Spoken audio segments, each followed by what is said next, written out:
Welcome to Landria, Onkka on YouTube. Here to help you break through those fears and live an awesome life. Having my coffee. I think I'm going to start shooting in different areas of the house since I have some amazing spaces here. And I'm starting to get a little bit settled. It is February of 2019 and my course is out, my e-course. If you want to go to landria.com, you can go there, or you can click here and go into my free email inspiration where you can also access it from there. I'm here to help guide you, to just show you a different way of looking at things, and you get to choose if it suits you or not. I had a few comments I want to address, and this is the material world and wealth. I do want to talk about that because it comes up on occasion where people are separating once again their powers, the material world, and joy and peace. They're separating all these things, manifesting as if it's something that happens separately from them. Manifesting is what you're doing at all times. Manifesting is your life right now. Everything that's in your life you have created, you've manifested. How? Through your thoughts. What happens from that is your beliefs are dictating your thoughts, which dictate your actions, which resonate on a certain frequency, and those things within that frequency will appear according to your beliefs, and you're doing it. So if you don't like what's showing up, you're manifesting it. So a lot of you, you're living your life, and you've seen all of my three steps to this, 3 steps to that. Shift your reality, 3 steps, to handle your beliefs. Well, why am I thinking that negative thought in the first place? Let's start with that. Where did that come from? And then catching it. What am I manifesting? Every split second, you're manifesting with a thought. And so many of you have said to me, holy cow, I didn't realize how many negative thoughts I had.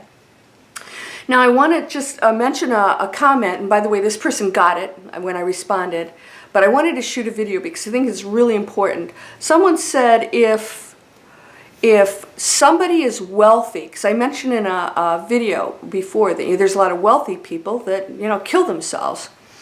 Well, I don't know if a lot, but, there's a good percentage of wealthy people that kill themselves. I mean, you look at, Kate Spade and all of these, seemingly talented, abundant people that do themselves in, Robin Williams, they struggle just like anybody with their own issues.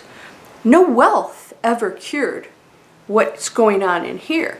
This is totally independent of that, and this is where we start to confuse the outside world with making me happy. If I win the lottery, everything's going to be okay. No, it won't. In fact, if you go into that lottery mentality on the lower frequency, it's probably not going to be a good ending. Why? Because you're still the low frequency person, and so things are going to happen within that are not going to be positive. And I'll give you an example. Somebody said, we talked about Hitler, and then we talked about wealthy people. So I'm going to start with the first comment. The first comment is, why would somebody ever want to commit suicide that's wealthy? Don't you have to be on a high frequency to manifest wealth? Absolutely not. Look at all the wealthy people. You think those are enlightened people? Manifesting isn't about a frequency. I mean, well, everything's a frequency, but manifesting something, let's say wealth, isn't about the frequency. It's about the belief behind it. So you can manifest if you believe, and you absolutely have no doubt that you're going to manifest wealth. You could be on the lowest frequency and create it. A lot of bad stuff could come from that, and again, then they are not happy, and then, whatever, because they were manifesting, thinking that wealth is the solution, and they might have done bad things to get the wealth, and maybe they're not sharing with it, and they don't give a crap about the world, but they're wealthy because they have never questioned it, and so that belief, that quantum focus is, I'm wealthy, I know it. It doesn't make them an enlightened person. So there is this thought that in order to manifest certain things, you have to be on a high frequency. Absolutely not. It doesn't work that way at all. Higher frequencies open you up to abundance. And the joke is, people on the highest frequencies don't require it. A lot of them are extremely wealthy. They don't require it. They live very simple lives. Why? They're super happy. And they have anything they want. But they don't need those things anymore. And they share and they do good things. They're on a high frequency and it has nothing to do with the material world. It's just that when you're on a high frequency, you're open up to all the positive frequencies. And you get exposed to the lower ones too. Just not reacting to them anymore. They just have no power over you because you know they don't. So let's say you're on a low frequency and you go, yeah, I can manifest anything, and you do. You still are low frequency, you get low frequency moneymaker. I'm not going to name names, but we know some very wealthy families out there not doing good stuff. All right, what's that? These are not enlightened people. That's okay. They'll get there at some point. So I'll give you another example. Somebody said something. Now here's that separation again. Who was it? One of you is going to start like a meetup, which is amazing. I love that. A group of like-minded people. Now remember, don't get hung up on that either. We're the like-minded people. You start to separate yourself. So just be careful with that too. Be open to everything and everyone. And that's what's going to challenge you too. Let's say you get a person there, they're not on our frequency, and then they make a comment that's not so great or whatever. What are you going to do with that? Eliminate them? So see, we get tested all the time. So we have to watch that. So this person said, what about Hitler? Because, I believe in reincarnation. Energy cannot be created nor destroyed. I'm a science person. I don't claim to be an expert science person, but my beliefs are all based on the science that we know and beyond, okay? Because I believe that what we know is just a fraction of what really exists. Quantum physics I'm really big into because it has demonstrated amazing things that back up spirituality, that you're manifesting with a thought, that your focus on something changes matter. Fact. It's been shown over and over and over again. If you take my e-course, we go through all of that. And I show you the science mechanics very simply of how that works. And that it gets a little scary. It's like, whoa, me just looking at something creates it. Why? This is holographic universe, nothing solid. You just actually looking at something makes it so. So we're not going to go into that because our little pea brains can't comprehend that. But so let's say energy cannot be created nor destroyed. Hitler made some very bad choices. He went to the other side. Who knows how long he's going to be over there. Maybe he's not going to come back because he's got so much work to do. I don't know. Maybe he came back as, somebody that was terribly physically challenged. Put him in a situation where maybe he can't talk or walk, right? Let's see how that works for you. So these are the things that, and that's not a punishment. That's him coming back to understand what it's like to be in the situation that he placed others in. Now, what I want to say about that is we're always looking at each other as individuals. Hitler went to jail at one point, and that's where he wrote Mein Kampf, My Life. If Hitler never had another person that gave him the time of day and everybody recognized him for what he was, nothing would have ever happened. He'd be some little old man sitting writing his little story he was an artist, in jail. It would have ended there. We, as a collective, keep forgetting how many people had to be involved to make that happen. How many people had to carry out orders? How many people had to go along with it? How many people got sucked in because their egos loved the power and loved the control and loved the separation from each other? They are lower than us. Yes, we're going to exterminate them. And they got the approval, so that collective kept gaining steam. And it was like, oh, it's okay to do these horrible things. So that would never happen. So the collective got tested. And it flunked big time. There are also amazing stories within that challenge that tested people that were willing to put their lives at stake and do amazing things to go against what they knew was wrong. And those are amazing stories and, transformation for those people. So it's all just part of the experience. But again, I just want you to remember, we always say Hitler as if he was the whole world war. Hitler wasn't the whole war. Him and like how many millions of other people were involved in that. We're all a part of the collective. We are not one individual thing acting, and everybody has to go along with something in order for anything negative to happen in a massive way. Again, wealthy people. If they all stick together and they say, okay, well, this could be this girl. Oh yeah, we'll do this, or, insider trading or whatever. They're also amazingly enlightened, wealthy people. And one of my friends, my subscribers, said, nobody wants to be around poor people or something, but everybody loves wealthy people. Really? You must never have been wealthy then. There's no truth to that. Wealthy people are often very disliked for having abundance.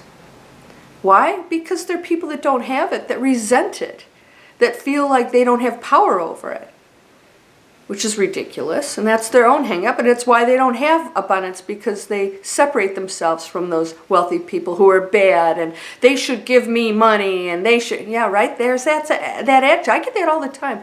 You should give me my internet training for free. Well, you don't want to do anything for free, right? You want to get paid for what you do, and you're taking the internet training so you can make money, but you want other people and then that's that mentality. So you're getting exactly what you're thinking and projecting out. I need you to do something for me. You should give it to me for free. Well, there you go. Guess what you're going to manifest? No one around you is responsible but you. And as a collective, I have to tell you, I was tested recently with somebody who's very well known, asked me to get in on a project. And it appeared to be a good project that did good things, but it was focused on some negativity. And I oppose nothing. I don't oppose negativity. I focus on light. And so to focus on what's wrong over here and what somebody's doing wrong and what they shouldn't do, and we're going to expose that, for me was the worst possible thing I could do. Even if it was going to give us all kind of, attention and fame and money, I don't give a hoot what the results are in the material world. I care about the energy I'm creating from that focus. So my decision had to be, I must stick with what I am creating here on my channel and my courses, and that is to continually raise the frequency, see no fault in the others, understand everybody's on their own journey, and that it's up to us whether we contribute toward that negativity or we take a higher path. Are we going to judge? That's just as bad as their frequency. If you're sitting here criticizing, judging other people, you're right in there with them. We're not getting it if we're doing that. The love and compassion and saying, you know what, they are on a really bad path. There's no good nor bad. They're taking a very challenging negative path. It's not good for the collective. What am I going to do? I'm not going to focus on that. Let them go. If there's none of us giving them attention, they're going to be sitting out in the field by themselves and nobody's going to be looking at them. We're going to be all over here building gardens. Right? Bad boys, they like attention. Yeah, look at me. I'm helping everybody. I'm going to fight the bad guys. No, you're just bringing more attention to the bad. This is where the focus, quantum physics, this is what's happening. So when you go over to those channels, conspiracy theory, and they're bad, and what are you doing? We're looking at it. What are we doing? We should be focusing on creating positive, doing good things, thinking good things, looking at good things, staying off the negativity. It's all bullcrap made up anyways. You know that, don't you? Watch commercials for 5 minutes. Pick one that's positive. It's going to be tough. It's going to be tough. It's all about what you can do, what you can get. Here's the lifestyle. Oh, this is our lifestyle. No wonder people hate their lives. They think they're not good enough. They see these actors who are broke playing these roles. This is insanity. You can create anything. You're limitless. anything. But you don't believe it, do you? You believe Hitler is separate and different. Hitler was the problem, not the collective, that they're the ones that carried out all the orders. I'm not sure Hitler ever really did kill any one person with his own hands. Everybody else did it for him. What's that? That's us. And we're responsible. So there's always going to be somebody that challenges us, or some situation that challenges us. And it may not seem really bad. It doesn't have to be on that level of darkness. But you still get a choice. Am I going to make a higher choice here? Am I going to say no? And sometimes you can turn somebody around. I mean, I had a conversation. I said, we are responsible. We are responsible right now for what we put out there. And as teachers, we have to be the leaders to not focus on the negativity. And I will stick to that. And I know that's tough because you guys want to fight it and battle, and this is wrong and this is that. All right. Okay, you're here. It's happening. Let's get off it. Let's do what's going to change that. Let's create a world that changes that. And then people go back out and then they buy stuff and eat stuff that's creating this very problem that they complain about. So be the change. Be the compassion. Be the love. Forgive. Right? It's you. It's you that you're forgiving. Because that energy, it's just all of us expressing ourselves in different roles. So, wealth is not a higher frequency, neither is poverty. Frequency is a frequency, and it's just what you're connecting to. Are you connecting to what you are? The first energy field. You're here experiencing the second one, which is dense. Are you going to listen to the third one, the ego? Or are you going to connect to this and create anything? And from that, your frequency raises when you're creating love, abundance, light, health, wealth. And you blame nobody, and you understand that the challenges all have a purpose, and it's all positive. They're all opportunities for us to become something really amazingly awesome. Let's do it here and now. Let's not wait. Let's not come back 100 more times. You're whole and perfect, strong and powerful, loving, harmonious, and happy. Blessings to you, my friend. Namaste.